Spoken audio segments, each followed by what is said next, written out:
জ্বালাই, গ্যাসের চুলা কি করি? রান্না করি। আচ্ছা, গ্যাসের চুলাটা কাজ করে কিভাবে? কিসের মাধ্যমে গ্যাসের চুলা তার কাজটা করতে পারে? কি শক্তি আছে গ্যাসের চুলার মধ্যে? কি শক্তি আছে?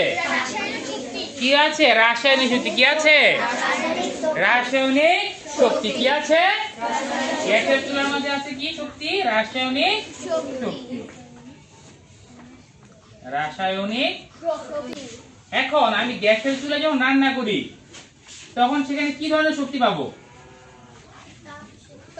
কি ধরনের শক্তি পাবো এটা বুঝতে হলে আগে বুঝতে হবে সেখানে কি কি ঘটবে। যখন আমি গ্যাসের চুলাটা অন করব সেখানে আগুন জ্বলবে, তাই না?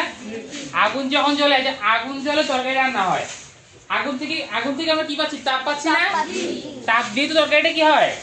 রান্না হয়, গরম হয়, রান্না হয়। আমি যখন গ্যাসের চুলে রান্না করি তখন আমি তাপ পাচ্ছি। আবার যেহেতু আগুন থেকে আবার কি পাই? কি পাচ্ছি? আলো পাচ্ছি।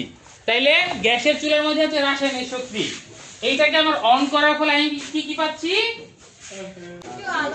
তাপ শক্তি ও আলোক শক্তি। কারণ গ্যাসের চুলাটা যে শোনো, গ্যাসের চুলাটা যখন আমি অন করব তখন সেখানে আগুন জ্বলবে, তাই না?